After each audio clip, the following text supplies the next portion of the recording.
Welcome to JK creative thoughts channel. ఈరోజు Telangana special భక్ష్యాలు ఏ విధంగా చేద్దామో చూద్దాము. మనము ఉగాది రోజు చేసుకుంటాము, అదేవిధంగా శ్రీరామనవమికి కూడా మళ్ళీ భక్ష్యాలు అనేటివి చేసుకుంటాము. భక్ష్యాలు చేయడానికి శనగపప్పు, మైదాపిండి, గోధుమ పిండి, ఇలాచి, బెల్లము అంతే. పిండి మైదా పిండి తీసుకోవచ్చు, గోధుమ పిండి తీసుకోవచ్చు. శనగపప్పు కిలో శనగపప్పు తీసుకొని నీట్గా కడిగి ఉడకపెట్టుకోవాలి.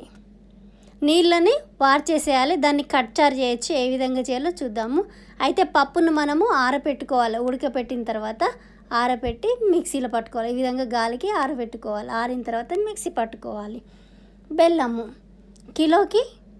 కిలో పప్పుకి 3/4 కిలో బెల్లం తీసుకుంటున్నాను. ఒక 1/4 కిలో తక్కువ అన్నమాట. కిలోకి 1/4 కిలో తక్కువ బెల్లం తీసుకొని కొంచెం నీళ్ళు వేసి స్టవ్ మీద పెట్టాలి. తర్వాత ఈ విధంగా ఇట్లా కుత ఉడుకుతూ ఉండగా ఇలాచీని దంచి వేసుకోవాలి ఫ్లేవర్ కోసం అని. ఇలాచి ఒక 4-5 ఇలాచీలు మెత్తగా దంచేసి అందులో వేయాలి. ఈ బెల్లము ఉడుకుతుండగా, పాకం కాదు ఇది, ఉడుకుతూ ఉండగా మాత్రమే మనం మిక్సీ పట్టి పెట్టుకున్నాం కదా శనగపప్పును, ఉడికిచ్చిన శనగపప్పుని, ఆ పప్పుని ఇందులో వేసుకోవాలి. శనగపప్పుని వేస్తూ కలుపుతూ ఉండాలి. ఒకరు వేస్తూ ఉంటే ఒకరు కలుపుతూ ఉండాలి. నేను భక్ష్యాలను మా అమ్మతో చేపిస్తున్నాను. మనకంటే మన అమ్మ వాళ్ళే మంచిగా టేస్టీగా చేస్తారు. ఈ విధంగా శనగ పప్పు ఉడకబెట్టింది మిక్సీ పెట్టినాం కదా, అది కొంచెం వేస్తూ కలుపుతూ ఉండాలి. ఇక దగ్గర పడింది చూడండి. బెల్లం మంచిగా కలిసేలాగా కలుపుతూనే ఉండాలి. ఒకవేళ లూజ్ అయితే మనం ఏం భయపడాల్సిన అవసరం లేదు. కాసేపు ఆ విధంగానే స్టవ్ మీద పెడితే అదే గట్టిగా అయిపోతుంది అంతే. దాన్ని తీసి పక్కన పెట్టేసేయాలి, స్టవ్ ఆఫ్ చేసేసి. ఆ తర్వాత మనము పిండిని ప్రిపేర్ చేసుకోవాలి.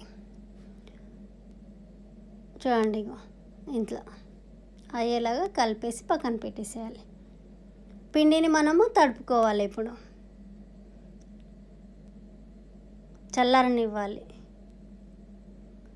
గోధుమ పిండితోనే, మొత్తం గోధుమ పిండితోటే చేస్తారు కొంతమంది భక్ష్యాలు.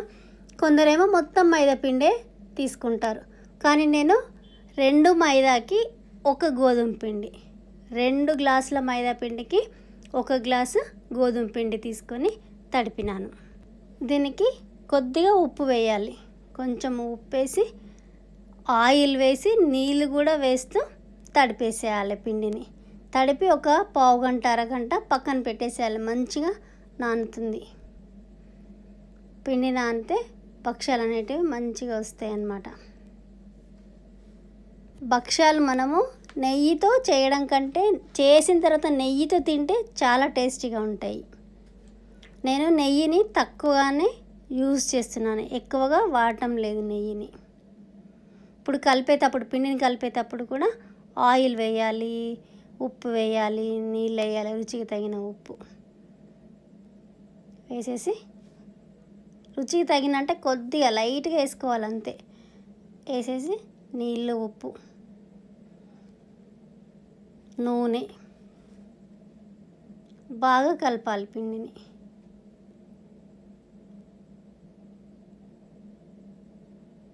చపాతీ పిండిలాగా కాకుండా ఇంకొంచెం లూజుగా, అంతే. చపాతీ పిండి కంటే ఇంకొంచెం లూజుగా కలపాలి. మంచిగా 2 పిండిలు కలిసే విధంగా కలపాలి.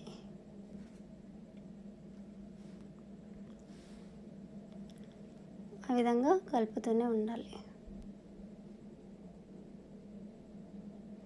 కొందరు వీటిని బొబ్బట్లు అంటారు, కొందరు బూరెలని కూడా అంటారంట వీటిని. మనం బూరెలని వీటిని అన్నము, దీపావళికి చేసుకునే వాటిని బూరెలు అంటాం. ఈ విధంగా పిండిని చూడండి లూజ్గా కలుపుకున్నాం. బాగా లూజ్ కాదు అది. చపాతీ పిండి కంటే కొంచెం చూడండి ఇట్లా సాగుతూ ఉంటుంది పిండి. ఈ విధంగా కలిపి పెట్టుకోవాలి. తర్వాత మనము ఒక మందపాటి కవర్ తీసుకోవాలి. మందపాటి కవర్ అంటే ఆయిల్ ప్యాకెట్స్ ఉంటాయి కదా, ఆ ప్యాకెట్స్ని ఉల్టా వేసుకోవాలన్నమాట. ఈ విధంగా పిండి లోపల మనం ఉడికించి పెట్టుకున్నాం కదా పప్పుని మిక్సీ పట్టి దానిని పెట్టి దాని చుట్టూరంగా నెయ్యి అద్దుతున్నాను. ఆ పప్పు చుట్టూరంగా నెయ్యి అద్ది ఇలాగా మూసేసేయాలి, పిండితో పాటు కవర్ చేసేయాలి దాన్ని. అంతే. ఆయిల్ కవర్ని ఉల్టా వేసి దానికి కొంచెం ఆయిల్ అద్దుకొని ఒత్తేసేయాలి. స్మూత్గా వస్తాయి, ఒక్క లెవెల్గా వస్తుంది. అట్లాంటి కవర్ అయితే మందపాటి కవర్ తీసుకోవాలి, వేరే ప్లాస్టిక్ కవర్లు పల్చటి తీసుకుంటే రావు.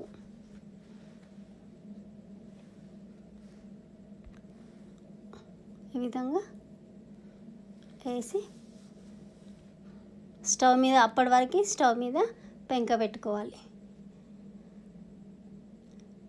పెంక పైన ఆయిల్ వేస్తున్నాను. ఇష్టమైతే మనం నెయ్యి కూడా వేసుకోవచ్చు, నెయ్యితో కాల్వచ్చు అన్నమాట ఈ భక్ష్యాలని. కానీ నేను ఆయిలే యూజ్ చేస్తున్నా. మళ్ళీ వేసిన తర్వాత అది వేడవగానే చుట్టూరంగా మళ్ళీ ఆయిల్ వేయాలి. ఆయిల్ వేసి దాన్ని ఉల్టా వేసేయాలి. అంతే, భక్ష్యాలు అనేటివి రెడీ అయిపోతాయి. చేయడం ఎంతో ఈజీ, పిల్లలైతే ఎంతో ఇష్టంగా తింటారు. అంతే, తెలంగాణ స్పెషల్ భక్ష్యాలు రెడీ.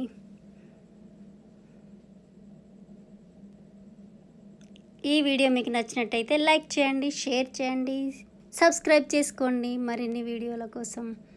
అంతేకాదు ఇది షార్ట్ వీడియో కూడా చేస్తున్నాను చూడండి. మీరు షార్ట్ వీడియోలు మాత్రమే చూస్తున్నారు, ఫుల్ వీడియో మాత్రం చూడట్లేదు. Please watch my videos, full videos also watch. Thank you for watching. చూడండి, ఈ విధంగా ఒకటి తర్వాత ఒకటి ఈజీగా చేసేసుకోవచ్చు. అంతేకాదు ఇవి 4 days వరకు కూడా ఉంటాయి, ఏమి పాడవు. అంతేకాదు ఈ పప్పు ఉంది కదా ఉడికించింది, దాన్ని కూడా మనము ఫ్రిడ్జ్లో పెట్టుకొని 4-5 రోజుల తర్వాత కూడా భక్ష్యాలను చేసుకోవచ్చు అన్నట్టు. అంతే, తినడమే ఆలస్యం. ఇంకా నెయ్యి వేసుకొని తిని చూడండి, ఎంతో టేస్టీగా ఉంటాయి. తింటుంటే తినాలనిపిస్తుంది. భక్ష్యాలు తినేటప్పుడు నెయ్యి వేసుకోండి, నెయ్యి వేసుకొని తినండి. భక్ష్యాలు రెడీ.